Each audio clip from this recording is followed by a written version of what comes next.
Saludos and salutations, Broncos country. Welcome to another exciting episode of Broncos Talk. I am your host, Adan Diaz, and joining me as always is my co-host at Richie. Richie, how are you doing today, my friend? Not too bad. How are you? I'm doing all right. Thank you very much for asking. Richie, we have an action-packed show for our viewers tonight. But before we go into today's topics and, of course, talking about anything and all Broncos news, ladies and gentlemen, on our viewers, I want to go over something that's been brought up in the last couple of past podcasts on other shows on Nothing Rhymes With and MHRT. Folks, we are on a quest for 1,000. And I'm pretty sure you've heard this elsewhere, but Rich and I just want to thank all of our listeners, whether you're listening to us live or listening to us after the fact, that, you know, we thank you for your support. We thank you for coming on and taking time out of your busy schedule to come and watch us talk about your favorite team, the Denver Broncos, or when we have on special guests. But we need your help. We need your support to help us get to that 1,000 subscriber mark on YouTube, so that way we can continue helping you bring all the great content that you guys are so used to seeing. Now, that's without saying, Richie, that we are not appreciative of where we are now, but that's just saying on our behalf that we are trying to better ourselves, not just for our own personal sake, but for us serving Broncos country in general. Exactly. Yeah. And with that being said, folks, let's get into today's topic, which is, of course, Minicamp, OTAs, and the importance of it. Now, Richie, this has been going on for about, I want to say a week now already. So, and yesterday's commencement of the second week, we had some vets show up to Broncos camp. I know Von Miller was there, and a good handful of other vets have been there. The only veterans that were not reported to have shown up so far were Justin Simmons, Brandon McManus, and I don't know if you can really say Teddy Bridgewater is a vet simply because this is his first year with the team, but he's not a rookie either. So I don't know where you can classify him. But just for the record, this is more important, in my own opinion anyway, Richie. This is more important to try to get an understanding for the vets and for the rookies that we accumulated from the draft and any undrafted as well, or for anybody else that we may have gotten through free agency, for them to come in to kind of get an idea of how it is to play in Dove Valley if they've never played in altitude, to try to get an idea of how it is having to play 17 games a year at Mile High. Well, I suspect what would likely happen here is that all those players finally pulled together some extra funds and collaborated with some legal counsel on behalf of their contracts, and all came to the same realization that they need to show up to those facilities. Otherwise, they can be made example of, just like the league wanted us to do with Jawan James, which is unfortunate for Jawan on a personal level. Just because, he was working and training for the season, but at the end of the day, his employer, or his union, rather, not employer, his union, basically put out the memo and told all of their members to stay away from the facility without having insurance, as well as not other players perhaps not taking the extra time to ensure that they were properly protected from a contractual standpoint, and Jawan James being one of them. So I have a funny feeling, if you looked at contracts of those three players you just mentioned, Teddy, Justin, and Brandon, I have a funny feeling that they have vested or guarantees of some sort that would protect them. I would imagine either that, or they just feel financially secure enough to just say, I'm holding firm and I'm not doing it. Very well said, my friend. And before we continue on the subject, let's say hello to some of the people that are already here in the room. Jerry Holland with a laughing face, and of course he says, "Love the sneaky Mile High 5."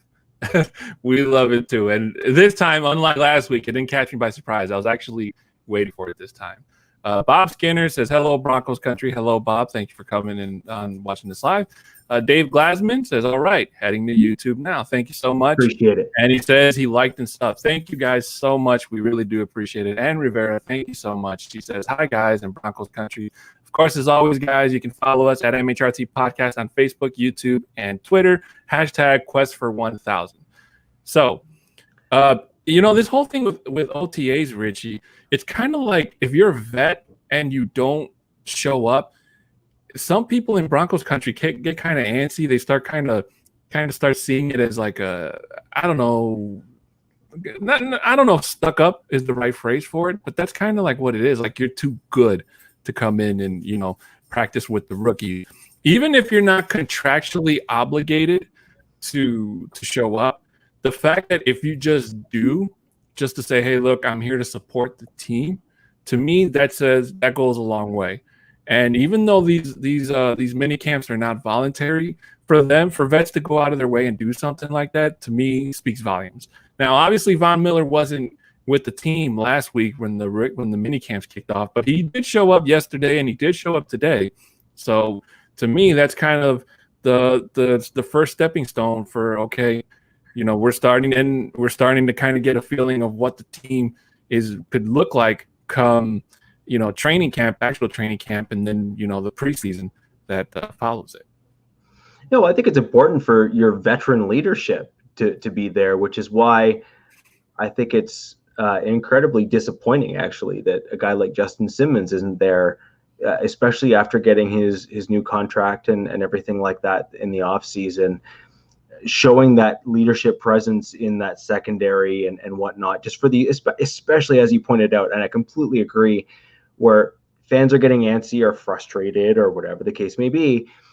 At the end of the day, having that veteran leadership and the guy that just got paid coming in would certainly show a huge, moment of solidarity with everybody else.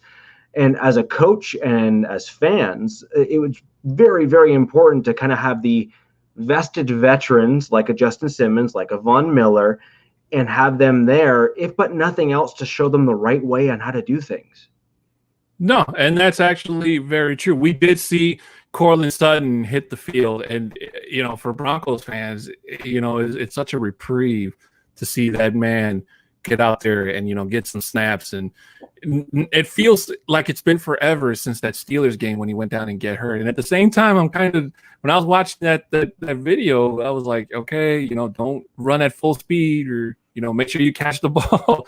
It kind of makes you a little bit cautious because you don't know how that player is feeling at this point in time. Is he at 100%? Is he at 90%? Is he on limited reps? I mean, this is stuff that we don't know. But at the same time, it's very, very pleasing to see Courtland Sutton starting to get back into form and, retake his position as wide receiver number one. We did see Jerry Jeudy get some reps in. And that to me was great. I really do hope he works on his catching, because that second Chargers game, every time I think of Jerry Jeudy, that game still haunts me, because that's a game that the Broncos should have definitely won if Jerry Jeudy brings in those catches. But unfortunately, we lost it. And when you're going into your sophomore year as a wide receiver, you cannot keep dropping easy passes like that at all. No excuse. I agree. And this is actually, I think, a pretty big year for Jerry Jeudy coming in. He had a few really solid games where you saw all of that potential. In fact, I would actually go as far as saying with Jeudy is Jeudy showed us a lot of what we were all looking and hoping Locke would show us in this past year. We saw Jerry Jeudy really show off his polished route running, all of the reasons why someone like him would be drafted in the first round. And then, unfortunately, we also saw those welcome to the NFL moments for Jerry as well, which is a little bit more unfortunate as fans that we got to witness that, because we saw him. I mean, I don't know if everyone else agrees with me here, but I certainly saw a fair amount of hesitation in the catches over the middle. And I think that a lot of that had to do with the fact that he recognized that the game at the NFL level is played at a much faster pace by much more gifted athletes and players than he was used to in college. Those routes that he was probably able to pull away from and kind of make people look silly, he realized that even after the second juke, the other guy, the defender, was still right there. And so I just think that what we saw from Jerry last year was a little bit more of what we were hoping to see from Locke last year, which was more good than bad. But Jerry Jeudy needs to step it up. And just to quickly speak to your point on Sutton, I could not agree more. we just need to make sure that we protect Courtland from himself. Because, and I do not mean that in a negative way whatsoever, we're dealing with highly competitive young athletes, and they have done nothing their entire lives but compete. So he will come in with those competitive juices finally flowing again after being away from football for a year. And trust me, coming from competitive sports myself, I completely get it. You want to be on that field. And I mean, unless you have two broken legs and two broken arms, you're going out there some way, somehow, right? So we need to make sure we just keep Courtland held back, and so that he can actually make it to an NFL season and not have a kind of a similar situation to what we saw from Vaughn last year, where Vaughn was going all out, really wanting to prove himself, and he ended up getting hurt in the early part of the preseason there. So we really need to make sure Courtland doesn't do something like that to himself, because he still has to get his knee right, and it's going to take at least 3-4 weeks, probably minimum, for him to get to a point where he's probably going to feel comfortable on it again. Not so dissimilar to what we saw from Bradley Chubb last year. No, that's actually very true, and I'm very glad you brought up that point.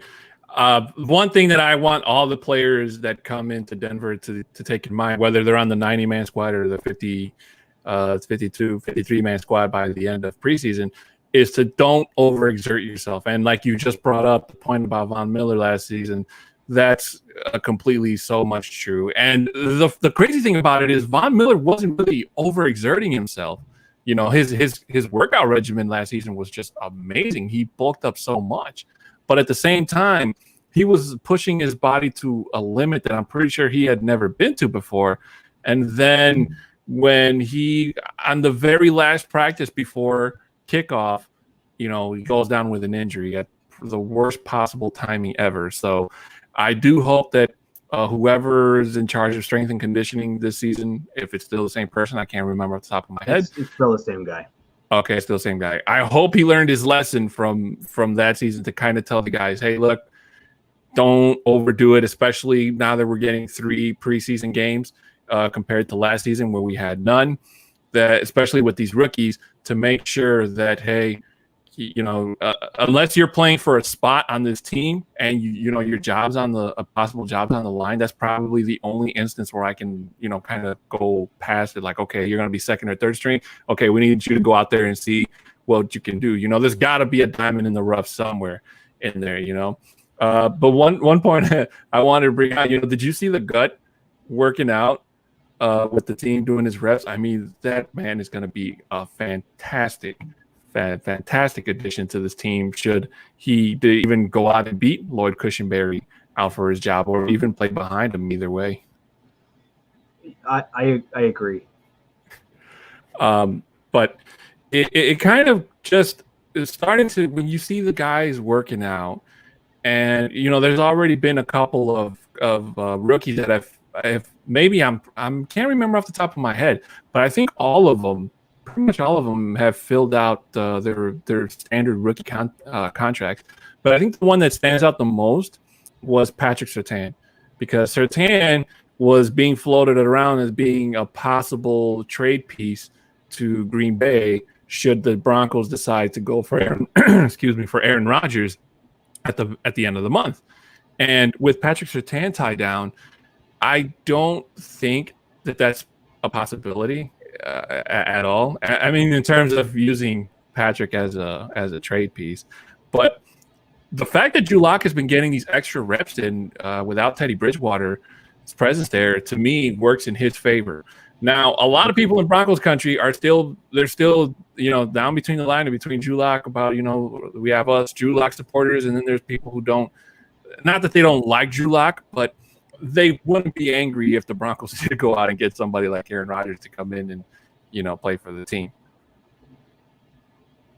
But I do think that the extra reps have helped Drew Lock. I do think that he can turn a new leaf, you know, but it's all on him now. He cannot go out and we've said this a lot of times on this show, Rich.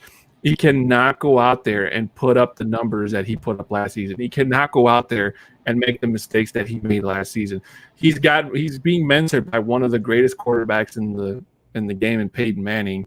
And if the Broncos can maybe find, even if Teddy Bridgewater is the second backup, as the backup to Drew Lock, and can find a way to mentor him, as Bridgewater has gone on record to say he would more than likely do, that would be a big help in trying to in Drew Lock's campaign to stay quarterback one in Denver.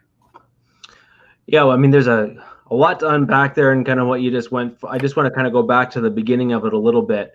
You spoke a little bit about Von Miller and him having a pretty crazy workout regimen last year.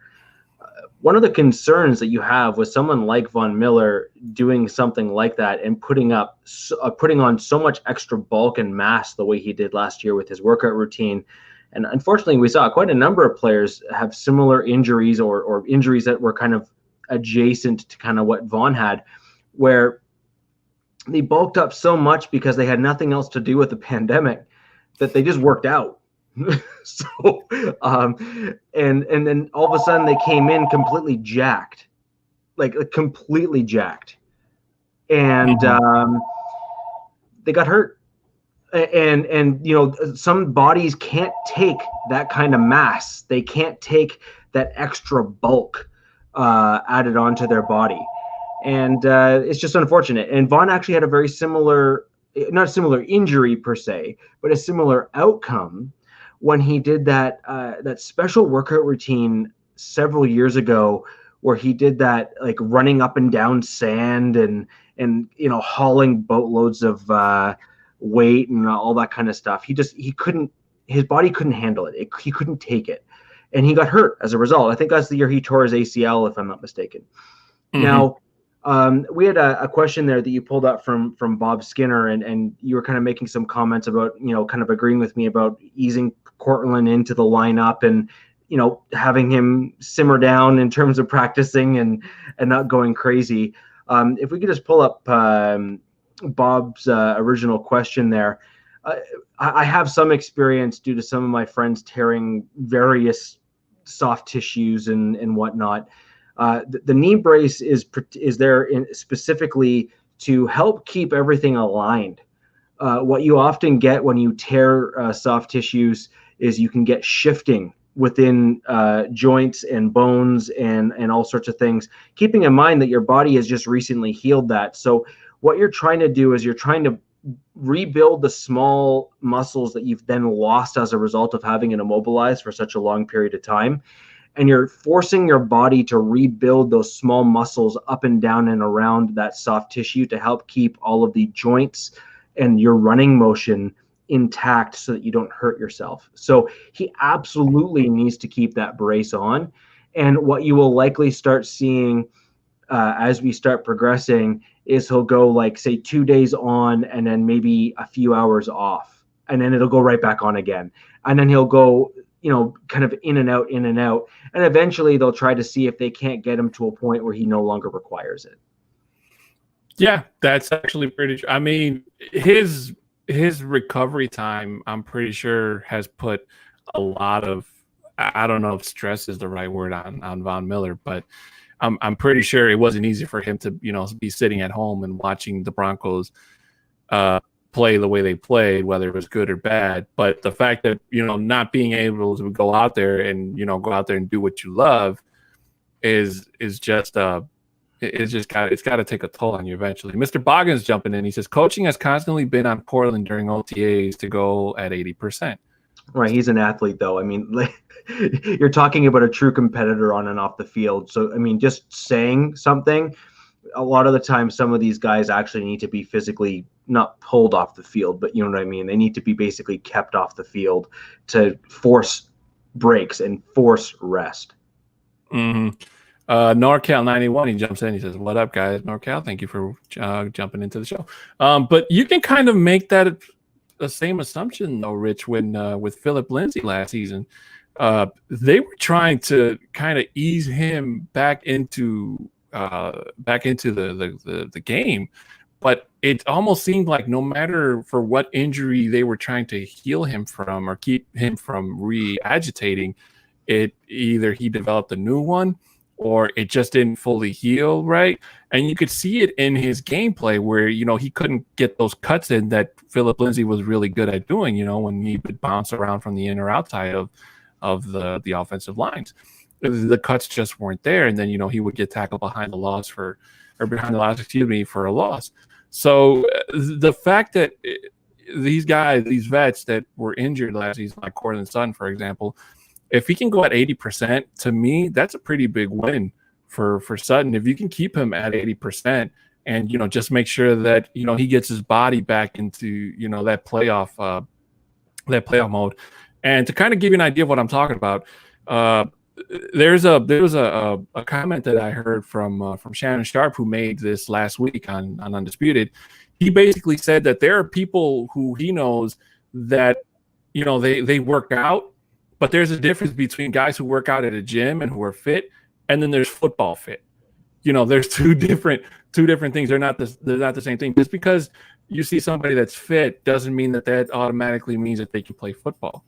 Because football and fitness are two very different things. When you play football, especially in the NFL, your body goes through so many hits and scrimmages and all that stuff. So it just goes to show you that when you miss a year due to injury, the fact that your body takes a toll and then you have to kind of rework yourself mentally and physically to get used to that, that football body, it can be a pretty crazy thing to do all right away. 100%. And part of it comes with recovery. So your body needs to get used to trying to recover on a constant and consistent basis. So you're always getting hit. You're always going to get tears in your muscle as a result of overusing or using them either not enough or too much. I always kind of equate it to, for those of you who don't realize, my name, I'm from Canada. Hi. And so, skiing is a big thing here. So as an example, when I worked out and I lifted a bunch of stuff and so I had pretty strong legs to begin with.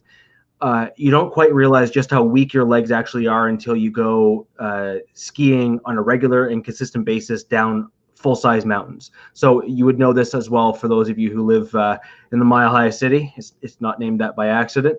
So when you go skiing in those wonderful mountains that you have there, you really do get a legit leg workout, and you start working muscles that you're not used to. These football players are working out and really using muscles that the average person, frankly, even these football players, are not leveraging or utilizing in the off-season programs. If we could just quickly bring up Mohammed Badri, the YoFam comment here.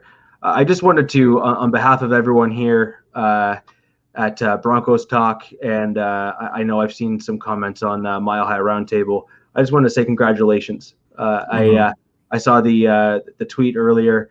I know a lot of us here already follow you on Twitter. I just want to say congratulations, both you and your family. It's awesome, and nice to see you in the chat. Thank you. Yeah, congratulations, Mohammed. You have a very, very beautiful baby. I'm glad everything went good for you. And, future Broncos fans are always welcome in Broncos country, big or small. But Norcal has a question for us, Rich, and he says, didn't Tebow get bruised ribs from one of his rushing touchdowns? Yes.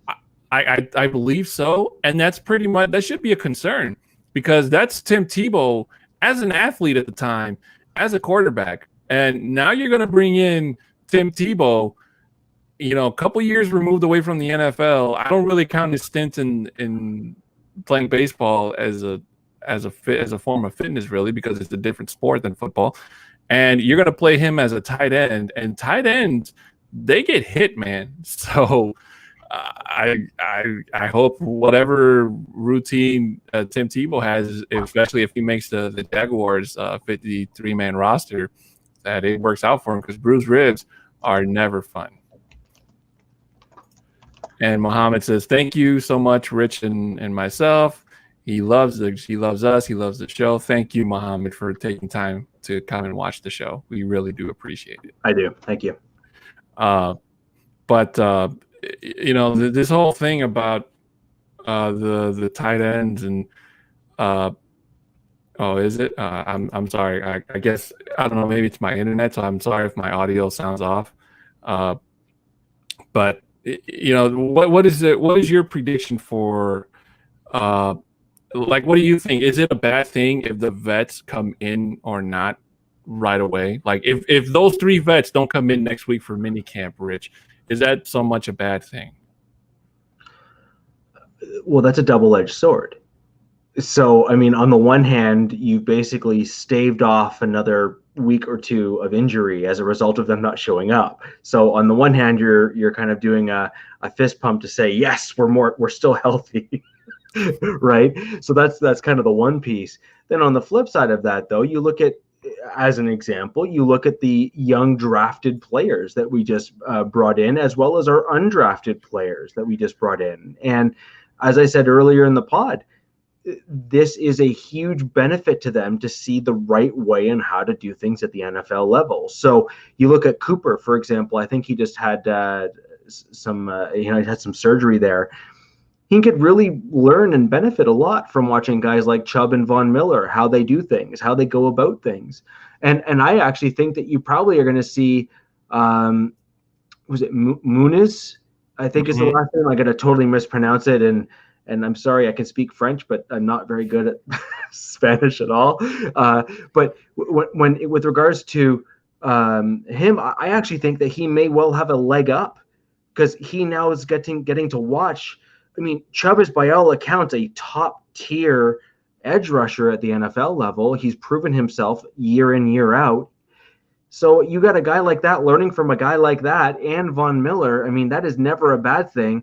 Plus, we always forget Malik Reed, even though he had an okay season, it wasn't something that blew your socks off, but he still had a pretty good season, and he's had those extra years again learning under Von Miller, Bradley Chubb, and that can't be a bad thing.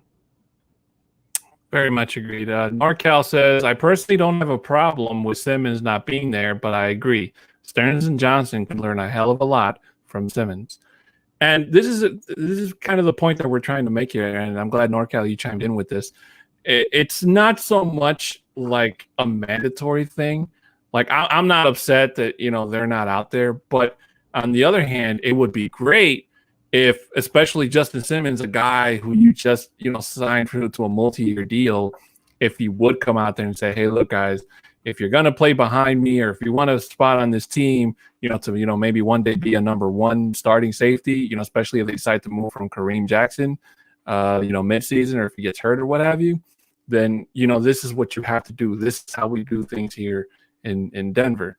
Because one thing that Vic Fangio doesn't really, as we've learned from his 2-year stint here in Denver, is one thing he doesn't really like is just the fact that that the rookies are not being able to do as they did, and Richie apparently has some technical issues, so he'll be right back. He probably just restarted his stream. You okay, buddy?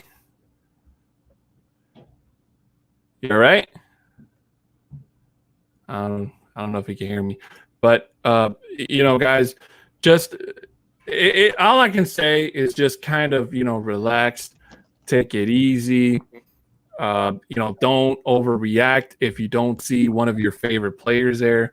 Like I read an article about Brandon McManus and how some people were kind of getting on him, especially since he's the spokesperson for the team in terms of the NFLPA rules and regulations and all that mess. And yeah, I do understand that the team is paying McManus a lot of money, and there were kicks that McManus should have made last season.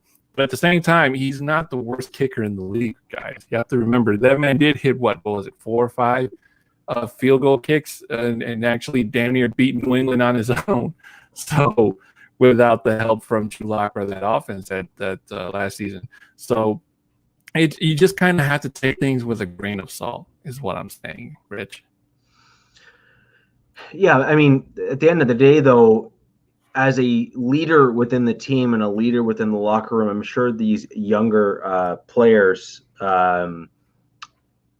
completely understand that he's basically doing this to try and prove a point and trying to do this to push while the going is good to try and, get another piece that they may have been trying to bargain for in collective bargaining and didn't get or didn't want to push for. So I can appreciate that. Like, I can. But at the end of the day, though, if as an NFLPA and as a player rep, you have to put forward suggestions and recommendations to your fellow teammates that are not going to be doing them a disservice. Yeah. And let me flip this and put this in another perspective. In my opinion, I think what Brandon McManus should be doing, if he hasn't done it already, is he should be going to the NFLPA and saying, we agree that we do not necessarily want to be here for the voluntary programs and that they should be virtual. However, we need some form of insurance that is paid for by the NFLPA as a result of our dues and everything else that allows us, or protects us rather, on the off chance that we were to get hurt.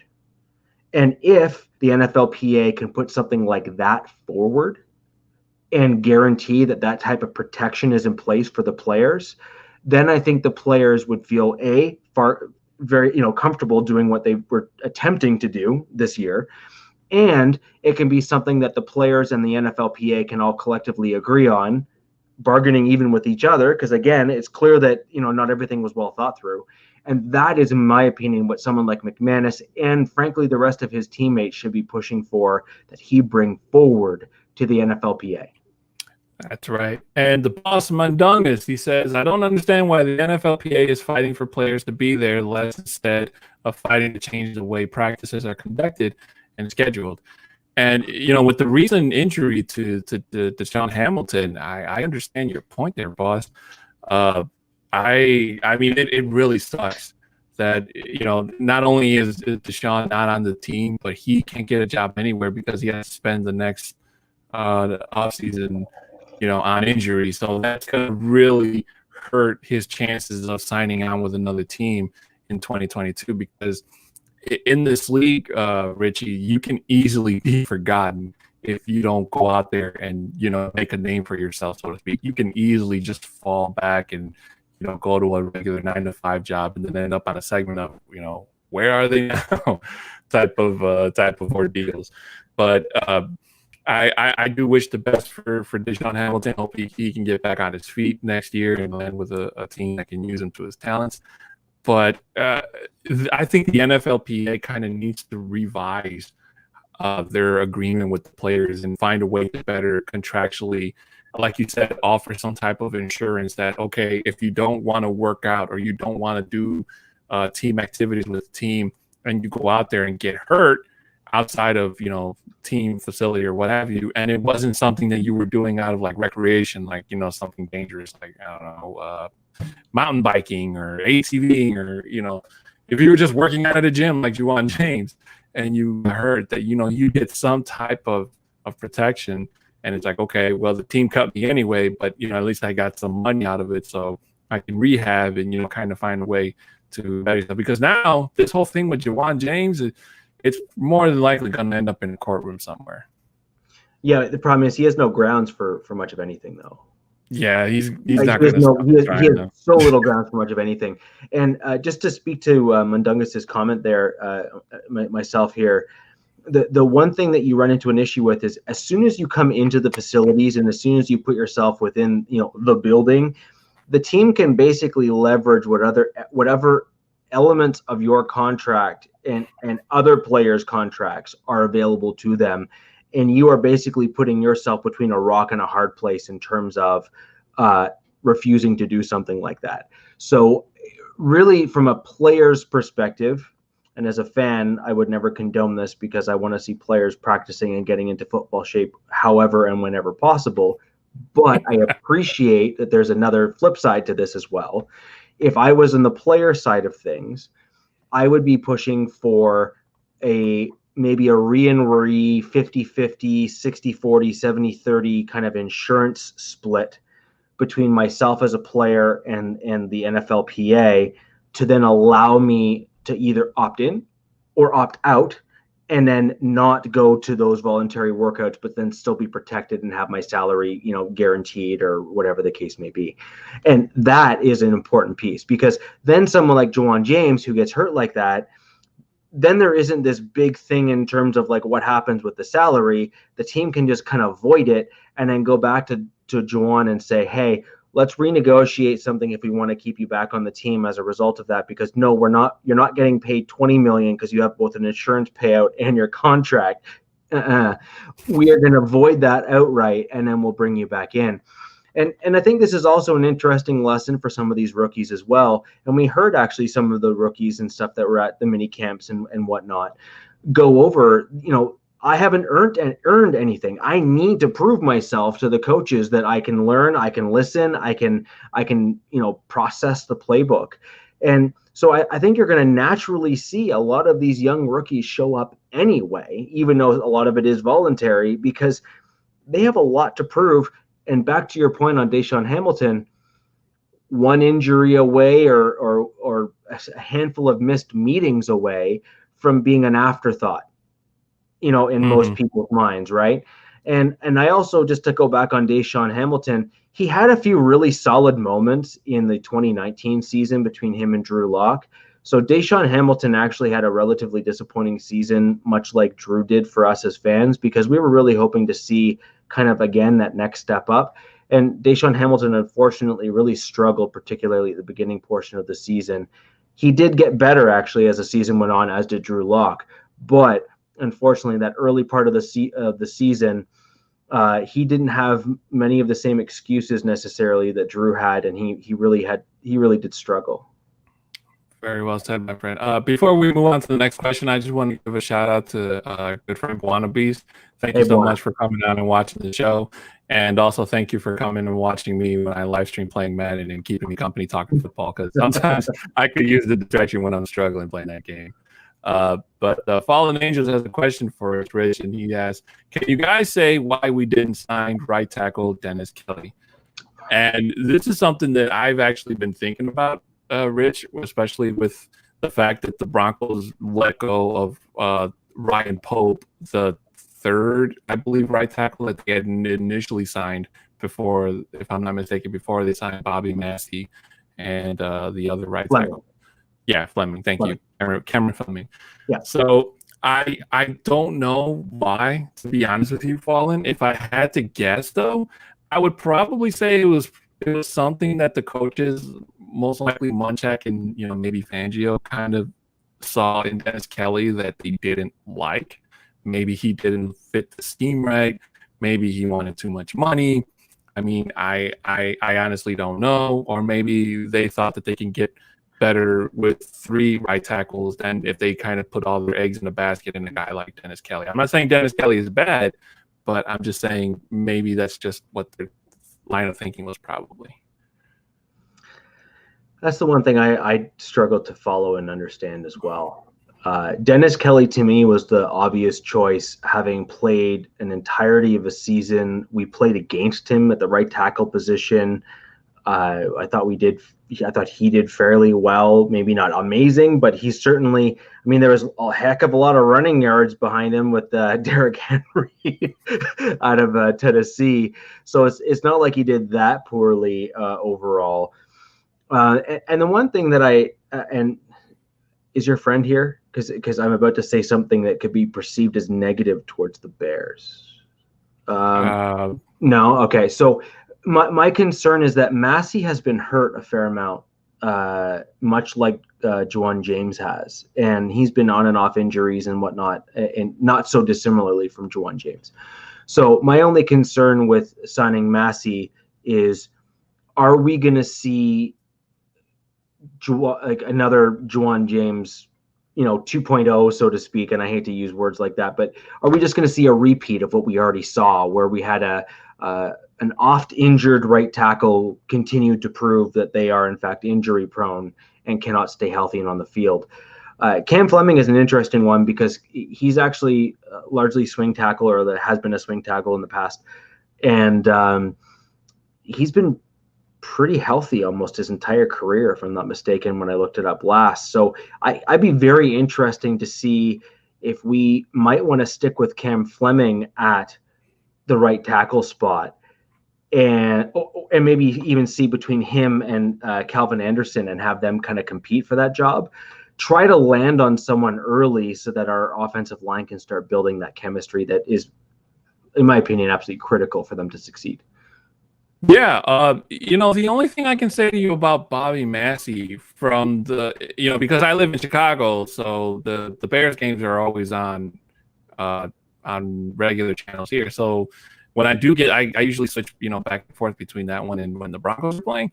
So, but to Massey's credit, he wasn't, as far as from a report I read, Bobby Massey wasn't cut because his playing was bad. He was just a cap casualty, if I'm not mistaken. So the Bears were just kind of cutting corners, so to speak. And there've also been analysts who are kind of wondering, why did you cut a guy like Massey? Why did you cut a guy like Kyle Fuller? If you would have, there were ways for the Bears to kind of work around. If you offer them certain deals, with incentives and what have you, you could have had enough to keep both of those guys if you really wanted to. But and I honestly truly believe that, because Massey wasn't like a huge he's better than what we had before, and not just in terms of Jawan James's health, but in terms of what we had in Wilkerson. Wilkerson was just leaking, playing a position that obviously he was not meant to do. So, and to kind of quote Mr. Boggins here, he says between Anderson, Bobby Massey, and Cameron Fleming, they'll be fine at right tackle. And I wholeheartedly agree with that statement, Rich. I loved what I saw from Anderson last year. I will say, since our last pod, Anderson did put out a tweet where he was, at least on film, on the little mini video that he put out, the social media length video of 30 seconds or whatever it was.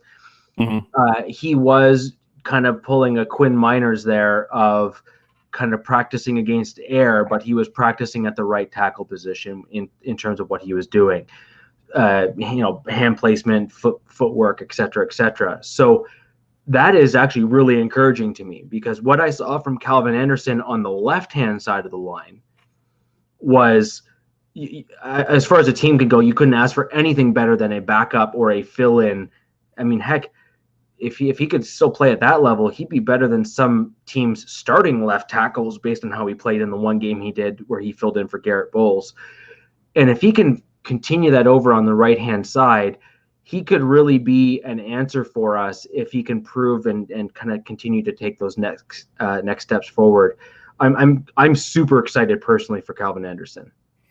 Yeah, I know the video that you're talking about. It was a video of him showing him practicing, but doing it from kind of like a swing tackle position. He was doing blocking from his right side instead of the left side, for which is, if I'm not mistaken, on the depth chart, he is Garrett Bowles' backup. But the fact that if he can go out and actually play the swing tackle role and learn to play both roles, and and what I mean by that is master it, so that when the Broncos should, knock on wood, the injury bug decides to come back and lay its devastation upon Broncos country one more damn time, that we have that option and the Broncos aren't forced to look into free agency or agreed in other scenarios, trade for a right tackle. But in the comment section, the boss asked that he would have been okay with Wilkinson as a guard, and I would have been too, because that was his natural position. Why Mike Munchak decided to play Wilkerson in a right tackle position? What year though? Beyond me. What year? Like last year, I think. Like if you're looking at what Wilkinson's strong suit was, it was not pass protection. It was run blocking. And if you are looking at the guy that literally just threw people out of the way when we saw him play at that spot when he filled in, Netane Moody threw guys at the NFL level that we saw last year out of the way, and literally right out the way. Mm-hmm. And to Graham Glasgow's point, he made a point saying, I think Netane Moody might be the strongest human being I've ever met. Yeah, so, that Panthers game where he played. I mean, he was an animal. Crazy. So, I mean, let's just be real. I have not seen a rookie. Remember, he was a rookie. I have not seen a rookie step in at the offensive guard position and physically just toss people out the way. Mm-hmm. He said, "You're in my way, now move," and he just forced them to just fly out of his way. Now, I will agree that he has some work to do on his pass protection, and I think Graham Glasgow all but kind of started to hint at it when he was on another podcast, where he said part of pass pro has a lot to do with fluidity and how kind of with the motion you're able to kind of block and whatnot. Mm-hmm. And Netane Muti has shown, and I will absolutely agree with that assessment of him, he has shown some rigidity. So what he needs to be able to do is flip between the rigidity and strength that he has in his run blocking, which I thought was spectacular, and flip to a more fluid motion on the fly without making it obvious to opponents when he needs to in pass protection. And I think that's something he can learn. I think that's something he can start slowly adapting as time progresses. And as our guest, the Mile High Prophet, stated not too long ago on the show, if I had my druthers, if we're going to be honest, for this upcoming season, if we can finally put cap dollars that we're putting forward aside, I would personally like to see Netane Muti start over Graham Glasgow. You mean to start the 2021 season? To start the 2021 season, that's correct. I mean, I wouldn't mind that, to be honest with you, but the fact that the Broncos are paying Glasgow so much money, to me, it really wouldn't make sense to put Glasgow on the bench. If he was injured and the Broncos were playing out of caution, that's one thing. But to put in Moody and then Glasgow's just sitting there, and if you do something and he's not even injured, you're just gonna cause bad vibes, man. And the transition from the Elway era into the George Payton era has to go as smooth as possible. And doing something like that without an injury designation, in my personal opinion, Rich, not to fully disagree with you, but I just think that the longer we can contain Moody as a bit of a hidden gem from the world, it would be better. But rest assured, Glasgow should be worried about his job should Moody continue to, show improvement and what have you. See, I just disagree because you have a rookie, a sophomore or second year, however you want to call it, coming in this year. Glasgow is basically kind of on the last year of his deal, where we can, with some degree of not killing our team, cut bait and move on next year. If you're looking to see if Netane Muti is the guy or can be the guy or can continue to show those next steps, not so dissimilar to what we're trying to do with Drew Lock and a handful of other players on our roster, it would be a good idea for us to give him the reps to start building and to either show or not show if he can start taking those next steps as the season progresses. Because at the end of the day, you drafted him. You didn't just draft him for the fun of saying, hey, wouldn't it be nice to have him on our team? And he already showed us enough in the run blocking game that he can be a valuable asset on our team. So I think it would be a fair approach to say, can he be that guy? Can he make those needed steps to improve the pass protection element of his game? Not so dissimilar from what I've seen from some of the other comments to those comments on Cushenberry versus Miners. Can Cushenberry prove that he has bulked up, strengthened up, improved his technique, et cetera, and compete and even push back on his guy in the middle of the field, particularly in the run game, to help with the other guards, both left and right on either side of him?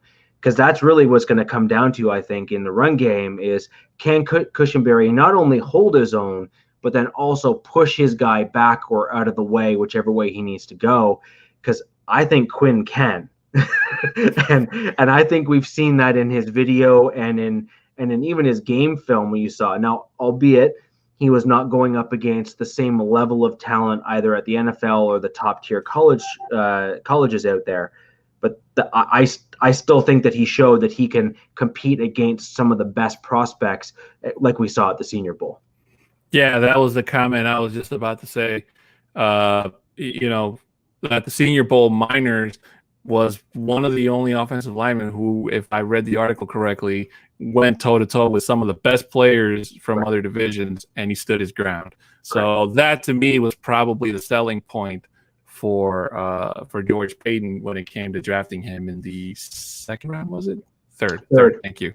So to me, that man was still a steal at that round, at that pick. To me, he was a steal. But I agree with you on that point. If Miners goes out in preseason and plays a hell of a 3 games and really puts some tape out there, Cushionberry's job could very well be at stake, and not just for as a backup to Cushionberry. It could be like, hey, Cushionberry struggled week 1. Let's see what we got with Miners, especially if the Broncos fall in a situation where they can, not trying to jinx the team or anything, but if they fall into desperation where it's like, hey, let's see what we have in certain guys, and take a chance with this wide receiver or this center or that defensive back or what have you. But Boggins has a comment. He says there's a lot more to strong on the O-line. If Moody plays par or better to Glasgow in TC, money won't matter. What does he mean? He had in training camp. Oh, training camp. Boggins had me where I was agreeing with him right up until the money won't matter part. I was in complete agreement right up until that point, because that's actually where my concern is. My concern is that the dollar signs are going to come into the equation when they should not. And unfortunately, as much as we might not like to think that it will, history for the Denver Broncos has proven that that is not factually accurate.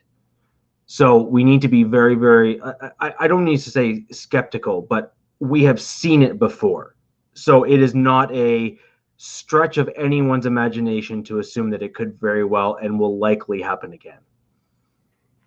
Well, I think Boggins made that comment regarding to what I said about Glasgow being too expensive to ride the bench.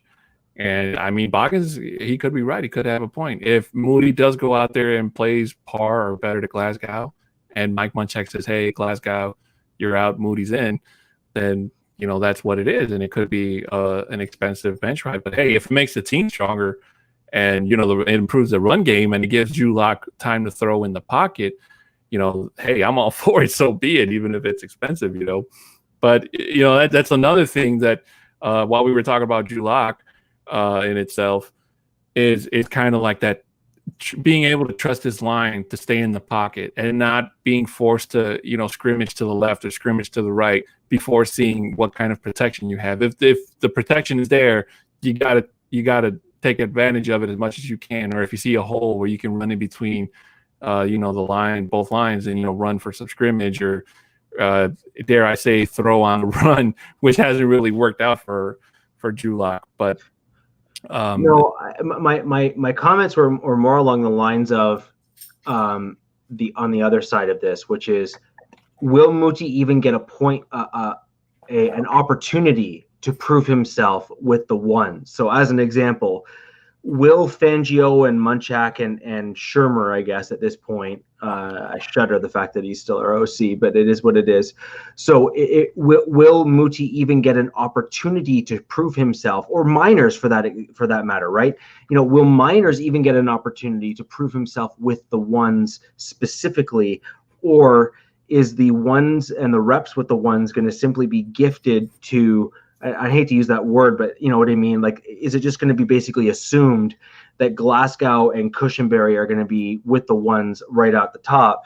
And if Miners, as an example, as second team center, and Muti as second team right guard, if they just start blowing up their assignments, will they even be given the opportunity to prove themselves better than the right guard or starting offensive center with the ones? I think that it's already been basically indicated by Munchak and Fangio that is certainly a legitimate possibility at the offensive center position. My comments previously in response to Boggins there was, we haven't heard similar comments made on Moody and Glasgow. And that's more or less where I was going with that, in the fact that we've seen guys that were highly paid and brought in even by former regime, who is still technically there within the building, and Peyton technically still reports to him. It may well be where Glasgow is kind of just penciled in there and given that opportunity unless he absolutely just looks horrible.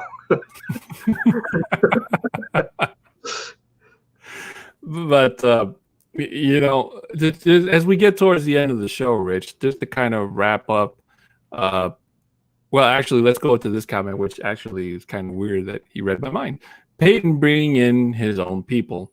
And I guess Ronald, by the way, Ronald, thank you for jumping into the show. I guess he's talking about the new hires he made. I wouldn't say the last one he made, the gentleman that came from the Lions. I can't remember his name, but the one that he made before, his assistant to the general manager, or I forget the name of the title, but she obviously did spend time with George Payton in Minnesota.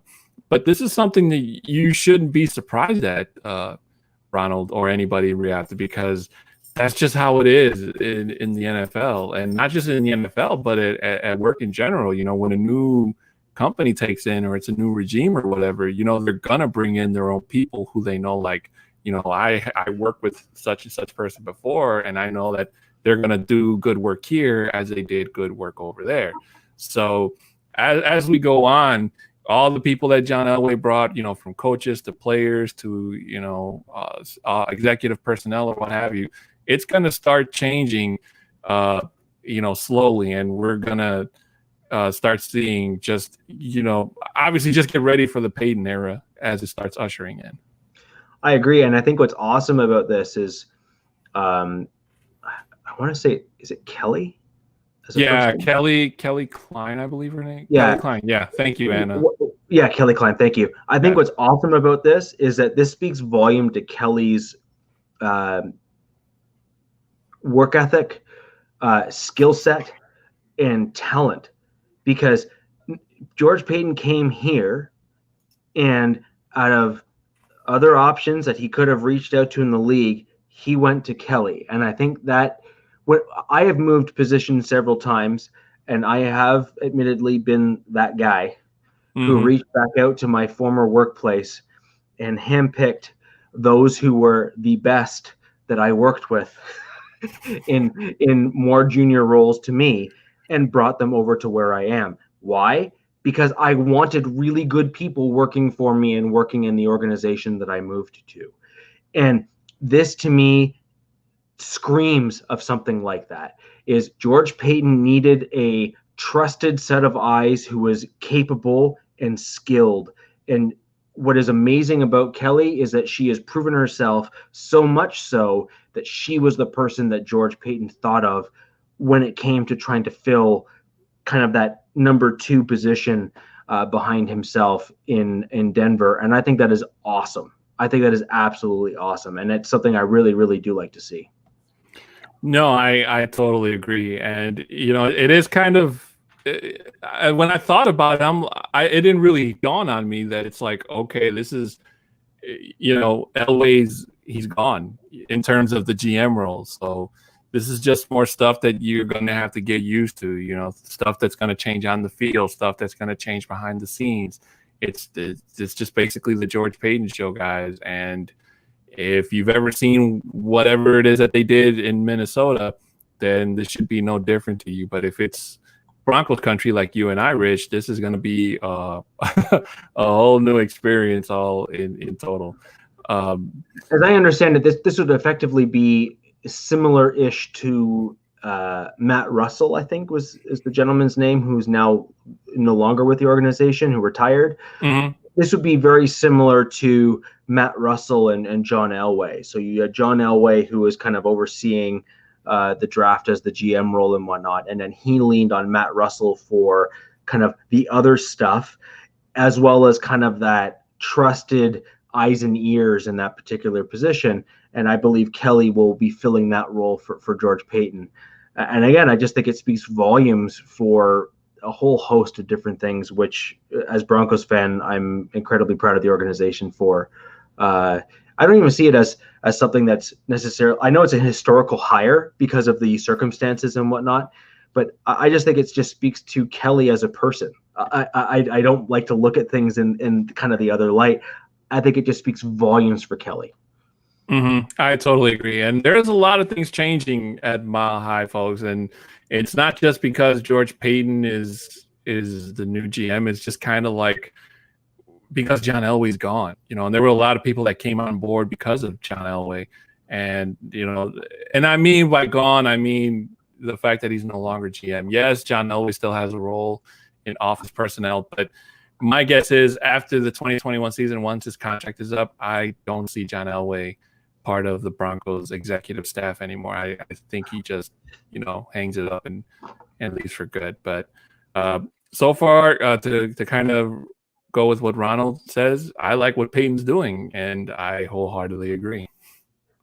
I think we're seeing some great. I think we're seeing Peyton really attempt to balance between what he wants to do and the former regime and what they did, as well as taking input from Elway, at least in this transitionary year. And I think that's what you're seeing. You're seeing a lot of things that feel kind of familiar, and then you're seeing other things where you're saying, that's not what I'm used to.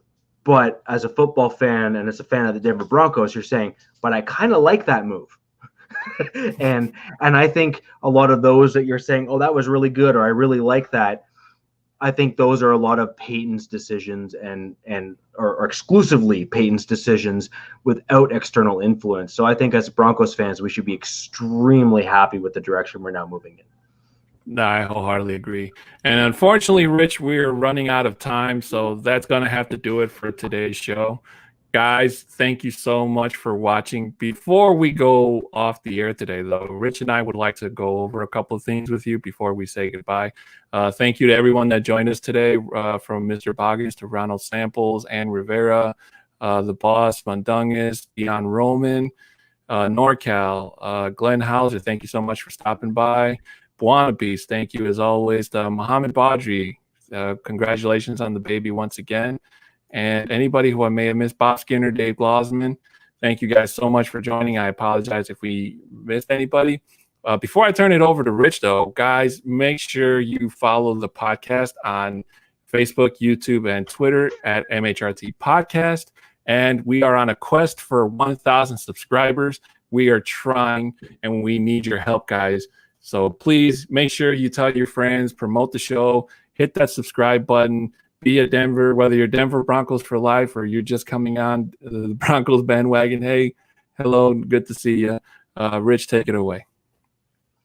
So guys, as 6'10" Mexican just said, we are on a quest for 1,000. That's right. We are on a quest for 1,000 subscribers here on YouTube, and we need your help.